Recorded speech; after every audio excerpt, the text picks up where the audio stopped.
Zero and Terra was never silent, but the sounds here weren't alive. They were the groans of a colony left to rot ducting that coughed warm exhaust into walkways. The slow hiss of rain sliding off rusted shielding, the low hum of power conduits.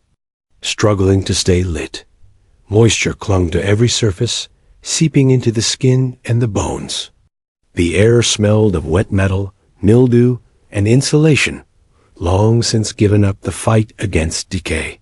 The ground underfoot was slick with algae that thrived where the weather regulators had failed years ago. Jalen Meyer moved through it, as he always did, head down, beta tablet in hand, logging numbers no one would care about until something collapsed.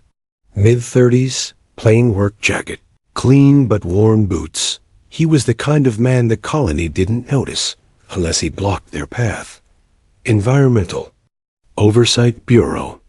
No armor, no weapon.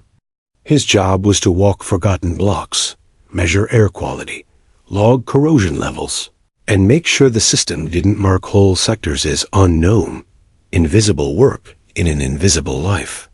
Block D7 had been one of the colony's proudest residential stretches once.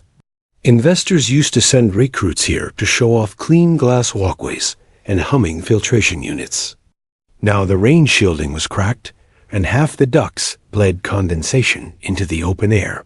Jalen crouched beside a corroded utility box, scanner flickering in the damp. Oxygen at 72%. Moisture saturation critical. Airflow sluggish. But stable. All bad, but nothing urgent enough to escalate. He logged it and straightened. The street was empty. Too quiet even for D7. No merchants. No children running under the overhangs. Just the soft patter of rain on steel grid plates. He was about to move on when something shifted in the corner of his vision. A flicker of movement near a vent shaft. She was there, wedged between two overflow bins, knees pulled tight to her chest, head lowered. She didn't move when he looked. Didn't flinch. Her poncho, if it could still be called that, hung in shredded folds over one shoulder. Bare feet pressed flat against the wet pavement. Her hair was long and white, matted with grease and grit. Beneath the grime, pale violet skin caught the dim light, with silver lines marbling her jaw. The smell hit him before anything else. Dense. Chemical. Not just the stench of someone unwashed, but something deeper fermented into the skin, sour. And metallic. A spoiled pheromone tang that made his throat tighten. The rumors came back to him in a rush. Half-alien, chemical exposure, biochemistry ruined.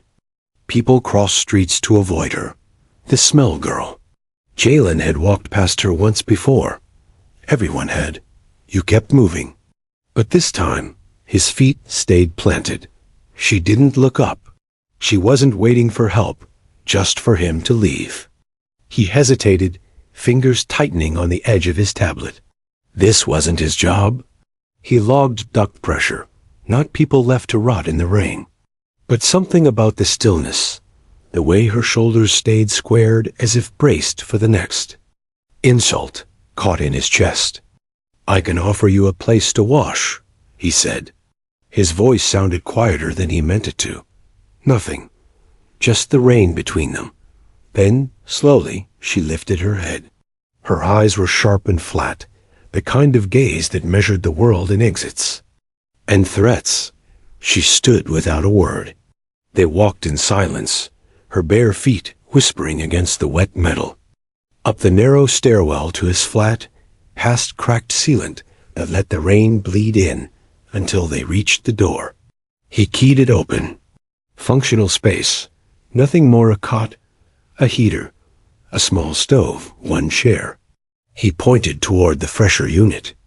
"There's water, towels on the rail." She stepped inside and shut the door. The water started, a steady hiss. Jalen sat on the edge of his cot, hands on his knees, staring at the damp streaks on the floor. 15 minutes passed, the water never breaking. He didn't move. That sound, the steady, unbroken rush of it, wasn't just a wash. It was something else. It was the first crack in her isolation. When the water finally stopped, the silence in the flat felt heavier than the rain outside. Jalen stood without thinking, some reflex telling him he should be on his feet when she emerged. The fresher door opened with a soft hydraulic sigh, and she stepped out barefoot, one hand clutching the towel against her collarbone. She wore the oversized gray shirt he'd left folded on the counter. It hung loose on her, brushing the tops of her thighs, sleeves falling past her wrists until she rolled them once. Her skin pale violet under the dim light was clean now, the grime gone, the silver marbling along her jaw and throat catching faint glints from the heater. Damp strands of white hair clung to her collarbone, darker near the ends where water still dripped. The air between them had changed. The dense, chemical tang was gone, replaced by the faint warmth of steam and soap. Jalen cleared his throat. "You can sit anywhere." He wasn't sure why he said it. The room only had the cot, the chair, and a small section of floor by the heater. She glanced once toward the cot, then crossed the room without a word and settled near the heater unit. Not because he told her, but because it was the warmest place in the flat. He pulled a sealed food pack from the shelf, broke the rehydration tab, and set it on the low table beside her. "It's hot," he said. She didn't thank him. She didn't need to. She took the tray in both hands and began to eat in slow, methodical bites, chewing, as though she was measuring each mouthful, not for flavor, but for the right to take the next one. He sat in the chair, leaning forward, elbows on his knees. He told himself to focus on his corrosion report, but the tablet lay dormant in his lap. He found himself watching her instead, the way her shoulders hunched just enough to protect the space she occupied, the way her eyes kept scanning the room as if mapping escape routes. When she finished, she set the tray down carefully, aligning it with the table's edge. Then she pulled the blanket from the cot and curled up against the far wall. She didn't cover herself, not fully. She stayed near the heater, back to the wall, like someone prepared to be told to leave at any moment. Jalen let the silence hold for a long while. The hum of the heater, the muted hiss of rain on steel, the occasional groan from the building's aging supports. These were the sounds that filled the space between them. Her voice, when it came, was quiet enough that he almost missed it.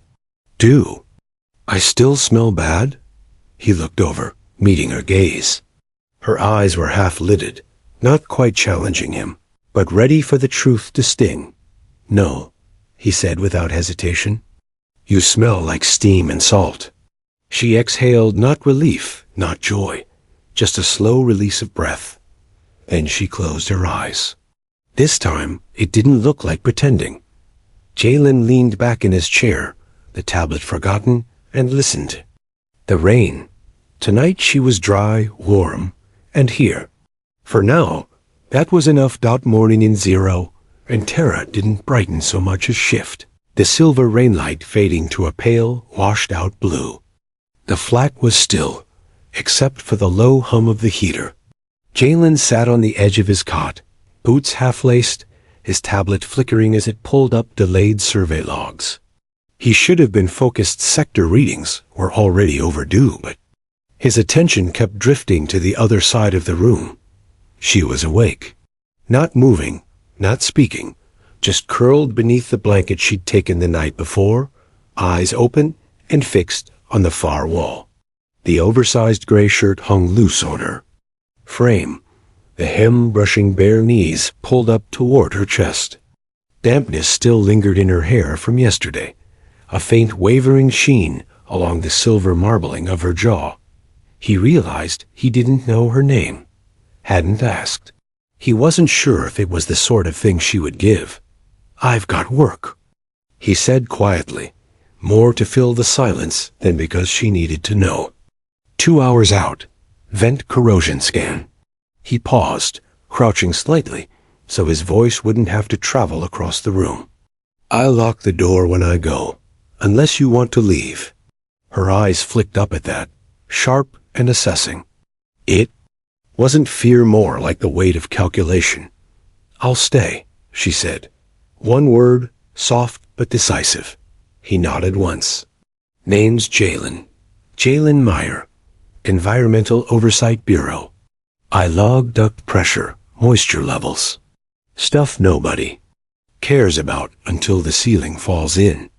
He tried to keep it casual, but something in her gaze shifted slightly, like she'd tucked the information away for later. She let the pause stretch, then answered, Arena. Her voice was clear, if quiet. The sound of it filled the space. Differently, less like an intrusion, more like a stake in the ground. He repeated it once under his breath. Arena. When he left, the streets were gray with mist, pavement slick underfoot. He moved quickly, logging readings from corroded duct seams, recording oxygen flow rates from vents that coughed stale air. But his mind kept circling back to the flat.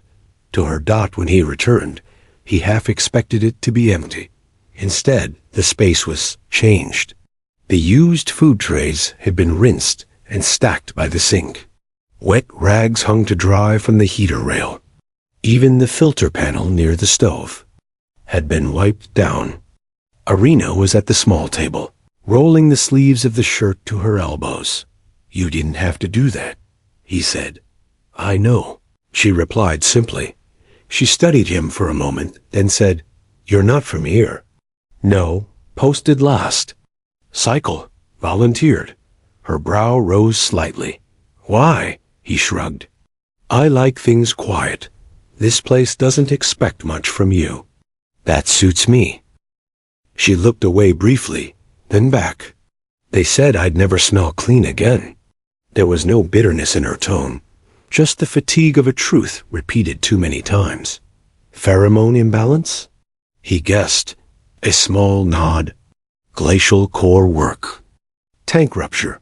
Spill exposure damaged my skin chemistry. I was on medical leave. Then the stipend stopped. Then housing. She gestured faintly toward the rain-blurred window. This is the first time I've slept indoors in, I don't know. Jalen's throat tightened.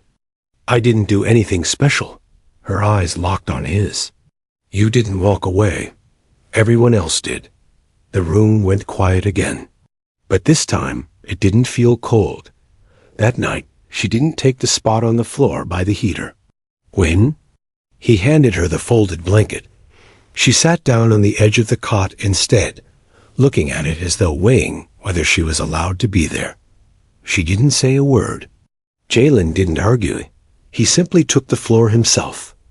The rain outside thickened, drumming against the broken sealant in the stairwell beyond the door. At some point in the night, he felt the blanket slide over him from above, careful, deliberate. He stayed still, eyes closed, letting the weight of it settle over him. She returned to her side of the cot without a sound. Neither of them was alone anymore. Morning came in muted light through the warped ceiling panel. Jalen lay on his back, arm folded under his head, watching pale blue spill across the room. The blanket she'd placed on him was still there, still warm. He heard soft movement, the faint creak of the stove panel, and the sound of water being poured. Arena was at the counter, back turned to him, sleeves rolled to her elbows. Her hair had been brushed, pulled into a loose tie at the nape of her neck. Steam curled from the small cup she was filling. Do you always sleep on the floor? She asked without looking around. No, he said, sitting up slowly. Didn't think you'd want to switch places again. It's your bed, she said simply. And it was your blanket. Her shoulders shifted a small exhale, not quite relief, not quite tension. Jalen crossed to the cabinet, pulled down the last sealed food pack, and placed it next to her cup. She didn't reach for it. He didn't eat either. The air between them still held rules they hadn't named. After a long moment, she asked, How long do you plan to let me stay? He leaned against the counter, hands resting on the edge, meeting her gaze without force. As long as you need. I'm not in a hurry. Her eyes flickered in a way that told him the answer mattered more than she wanted him to see. If you want to stay, stay. If you want to leave, I'll walk you to wherever you want to go. I'm not here to keep you. Her hands curled around the cup, pulling it close. You're not curious why I really smell the way I do? I assumed it. Wasn't something you wanted to talk about.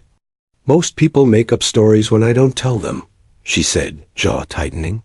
They think it was my fault that I ignored warnings, broke protocol. I didn't. The rupture was on the system side. We'd been flagging back pressure. For weeks, no one listened. Her voice stayed level, but there was a quiet rawness underneath. The chemicals altered my pheromone release. Not dangerous, just wrong. Made people uneasy. Animals avoided me. They pulled me off shift, said I was a psychosocial hazard. Reassignment was in process. My apartment lockout came before the new posting. Jalen stayed quiet. I tried to scrub it off. Steam until I collapsed. Nothing worked, so I stopped trying. She looked at him directly now. Until yesterday. He met her eyes. You were still you under it. That didn't change. This time, she didn't look away. She studied him for a long moment, as though testing the weight of his words against the years she'd carried alone. The rain hadn't eased by the time he left for the day's inspection. It never really did here, only shifted in tone, from soft mist to cold sheets that hissed against metal walkways. He pulled his hood low, tablet tucked under one arm, and paused in the doorway of the flat. I'll be gone a couple of hours, he said. Lock it from the inside if you want. Arena stood near the heater, the cup still in her hands. She didn't answer right away, just gave a single nod, the kind you might miss if you weren't watching. The walk to the southern sector took him along the fringe of D7's residential core, past half-collapsed overhangs and stalls long stripped of anything worth selling. His scanner chirped every 10 meters, marking moisture saturation in the upper vents, airflow inconsistencies in corroded ducts. The work was muscle memory now. Kneel, log the reading, move on. But his mind kept circling back to the image of her in the flat. Clean hair, damp sleeves rolled back, the faint line between her brows when she'd asked how long she could stay. He was halfway through his loop when he heard the sound of footsteps that didn't belong to him. He turned. Arena was there, hood up, one of his regulation jackets hanging loose over her shoulders. The collar swallowed half her jawline, her pale violet skin peeking at the wrists. I didn't say you had to come, he said. I know. She stepped closer, not touching. I don't want to be alone right now. They moved together through the narrow lanes, her pace unhurried, eyes mostly on the ground at first. When they passed a pair of dock workers hefting sealed crates toward a freight lift, one glanced up, then away without comment.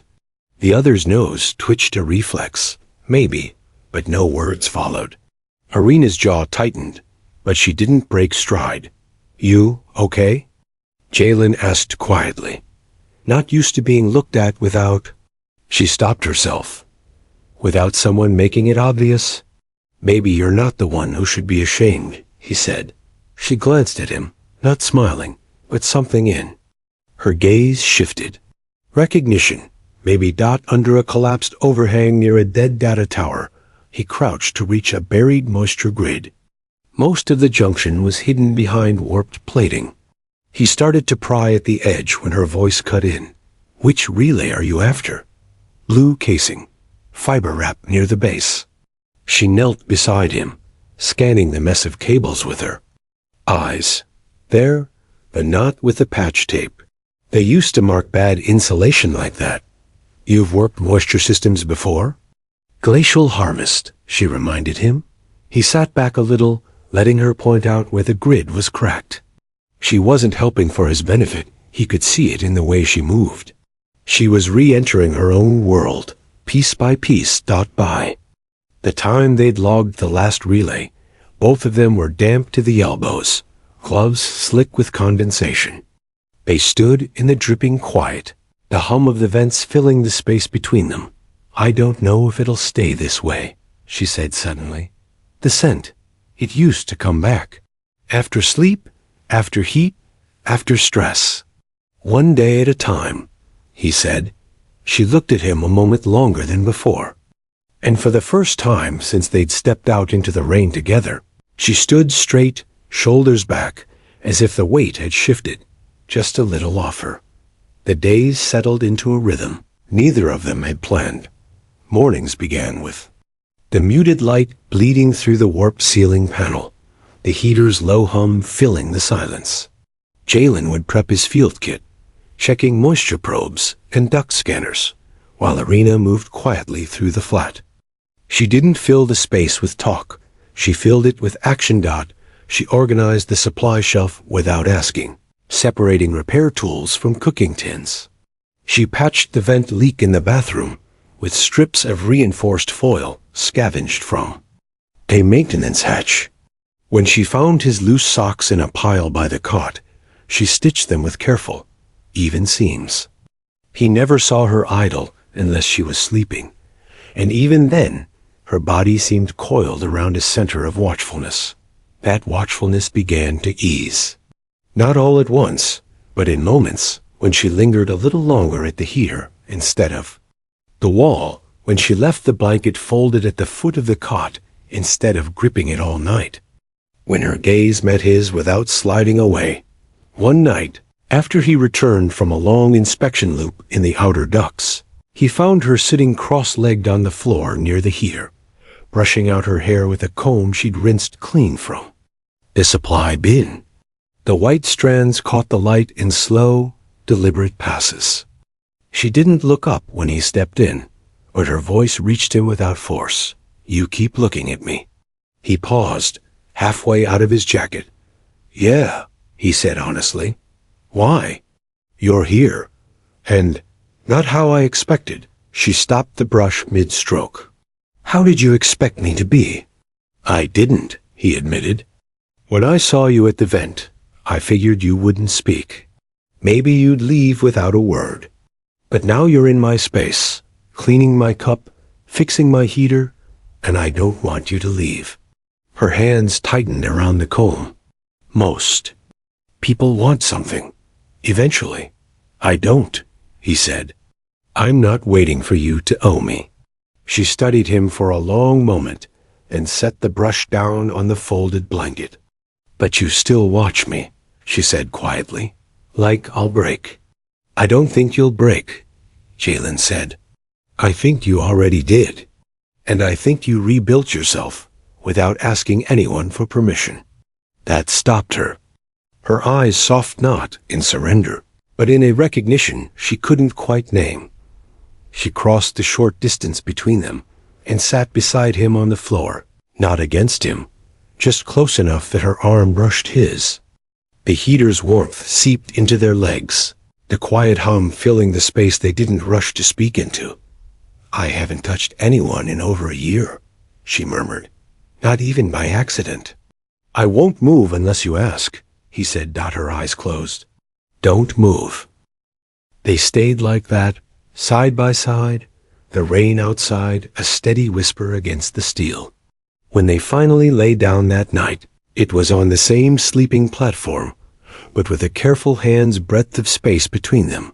Her rule, his respect. For the first time, the silence between them didn't feel like a wall. It felt like an agreement. The rain came hard that afternoon, sharp enough to sting through the cracked overhangs on their way back from the inspection run. By the time they reached the flat, water dripped from the hem of Jalen's jacket and traced cold lines down his spine. Irina's hair clung to her temples, jacket plastered to her back, sleeves heavy with rain. He hung his coat near the heater, shaking his hands dry. She followed, pushing her sleeves up, undoing the gear belt. She'd looped around her waist. The air in the flat was warmer, but the damp still clung to them. "I'll take the fresher first," he said, reaching for a towel from the rack. She shook her head. "You go. I'll clean up out here." He hesitated. There was something in the way she stood now, straighter, slower, as though weighing each movement before making it. Her eyes lingered on him a little longer, and she didn't look away first. He passed her the towel anyway, and stepped into the fresher. When he returned, shirt fresh and hair still damp, she was sitting on the edge of the cot. The jacket was gone, her hair loose and brushed, the lights dimmed. Her hands rested lightly on her thighs, fingers curled just enough to betray a thread of tension beneath the calm. "Would it bother you if I lay beside you?" she asked, voice steady but low. "No," he said, but then added, "Only if you want that. I do." She stood, unfastened the belt, and let the oversized gray shirt hang loose again, falling to mid-thigh. Her bare legs caught the low amber glow from the heater, skin still faintly damp from wiping down. She moved without ceremony, without hesitation, just decision. He slid onto the sleeping platform first, pulling the blanket aside. She followed, settling beside him until their arms touched, then their hips. Her head rested near his chest. One hand splayed lightly over his ribs, through the fabric of his shirt. Jalen exhaled slowly, lifting one hand to brush a strand of hair from her forehead. Her eyes fluttered half-closed. "Do I feel normal?" she asked. "No," he said quietly. "You feel warm and careful and real." Her throat moved, swallowing something she didn't put into words. "I used to be afraid of being touched. After everything." "You're not now?" "I am," she said, "but less when it's you." He didn't kiss her. Not yet. His hand shifted to the back of her neck, holding her there gently. She moved closer, her body pressing against his, her forehead resting against his. Her breath was shallow at first, then steadier. She didn't say, "I trust you." She didn't need to. The space she had once defended so fiercely was now filled with her warmth. Her choice, her nearness. When her fingers slid beneath his shirt, tracing along his ribs with slow curiosity, he didn't flinch. He let her explore, let her decide how close, how far. The rain outside softened to a distant hiss against the steel. The heaters hummed steady in the quiet. They didn't rush. No urgency. Just contact. Just presence. By the time sleep found them, neither had moved. And in the pale gray of morning, they woke still like that, no space left between them, and no need for it. Dry days were rare on Zero and Terra with that. Morning, the air held only the faint taste of mist instead of the heavy weight of rain. Light leaked pale and fractured through the warped ceiling panel, spilling over the sleeping platform they'd built together from scavenged thermal panels and layered foam. The heater was off for once, but the space was warm. Arena lay on her side, one arm draped loosely over Jalen's chest, her cheek against the fabric of his shirt. She hadn't moved all night, and neither had he. When her eyes opened, they didn't carry the old reflex to retreat before he woke. She simply looked at him, steady, as though there was nothing left to defend in this space. "You're still here," he murmured, voice low from sleep. She nodded against him. Didn't want to leave. They moved through the morning together. Without speaking much, him boiling water, her folding spare clothes, him clearing the table while she rerouted the heater vent with a scrap panel. It was easy now, a rhythm born not from politeness, but familiarity.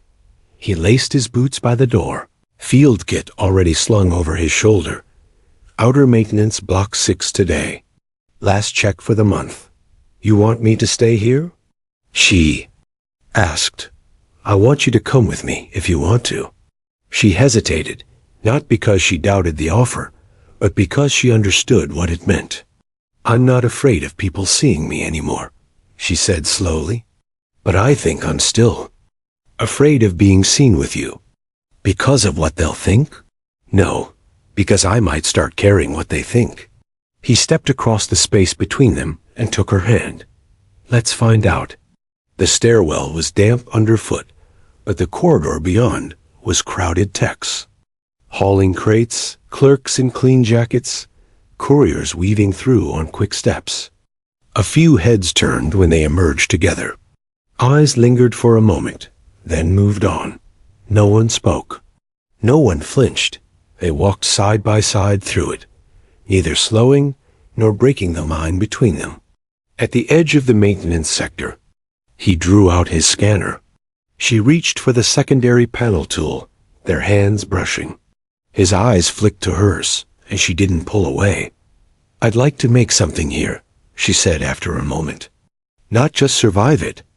Then let's build it, he said. By the time they returned to the flat, the sky had shifted again, brighter than usual, the mist thinning enough to let streaks of gold slip through. Arena crossed to the window and stood there for a long time, the light turning her pale violet skin into something luminous, silver marbling catching in thin, sharp lines. An encrypted ping rattled the console on the table. Jalen frowned and opened it. The message was unsigned, compressed into a tight data packet. Arena's gaze sharpened when she saw the file name. She took the console from him, fingers moving faster now, muscle memory from a life she hadn't spoken much about. The file unpacked into raw log entries, internal records from the glacial harvest plant, pressure reports, maintenance requests, safety override flags. Her breath hitched once. This proves it. The rupture wasn't an accident. She scrolled further, her voice tight but steady. They engineered it. Contract penalties would have bankrupted them. My hazard was just the way to bury the evidence. They erased me because I reported it. Jalen stayed quiet, watching her face. She closed the console and set it on the table.